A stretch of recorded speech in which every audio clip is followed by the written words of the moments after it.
বাড়িতে পুজোর নবমী অবধি তোমাদেরকে দেখিয়েছিলাম, আজকে দেখাচ্ছি দশমী পুজোর সকাল। দেখে নাও মায়ের জন্য কি কি বানিয়েছি।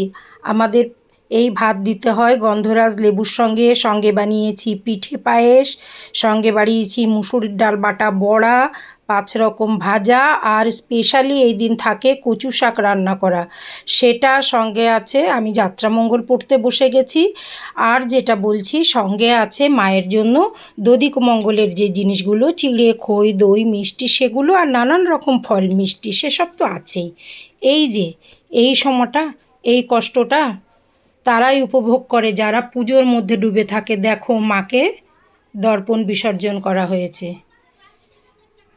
যাত্রামঙ্গল আমি পড়ে নেওয়ার পরে মাকে ভোগ নিবেদন করা হয়েছে। প্রথমে ভোর ভোর উঠে রান্না করে দিয়েছি, ভোগ নিবেদন করে মা খেয়ে দিয়ে মাকে যাত্রামঙ্গল পড়ে দিয়েছি।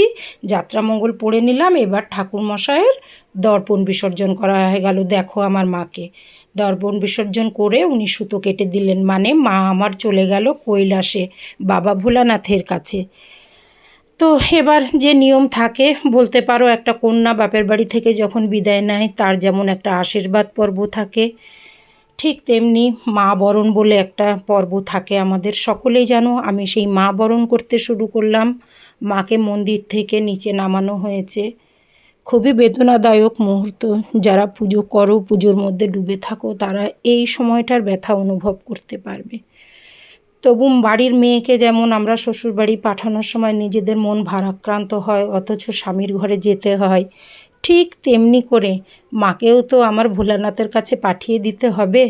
আজ 5টা দিন ভোলানাথের থেকে মা তো আমাদের কাছে এসেছিলেন, আমরা মাকে নিয়ে অনেক আনন্দ করেছি। আজকে মাকে পাঠানোর সময় হয়েছে, রাখা তো তাকে যাবে না। মাকে ছাড়া তো সারা কৈলাস শূন্য।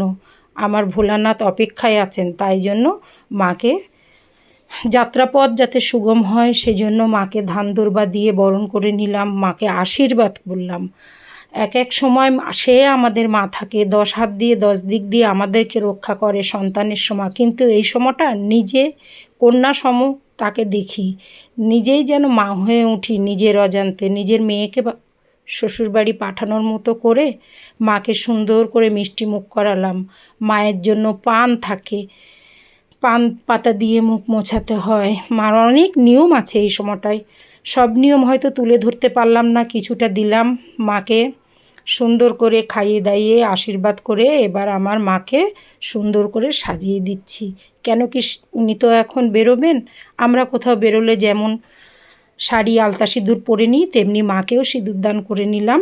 এবার হচ্ছে সব কিছুর শেষে মাকে বরণ করে দেওয়া। তোমরা সবাই জানো মাকে বরণ করতে হয়, মা বরণ বলে একটা পর্ব আছে। এই সময় তো মন অনেক ভারাক্রান্ত হয়ে যায়, কিন্তু কিছু করার নেই, এই নিয়মগুলো করে তো মাকে রওনা করে দিতে হবে। আজ 5টা দিন পুজোর আনন্দে মেতেছিলাম, কখন রাত কখন দিন কিছুই বুঝতে পারিনি।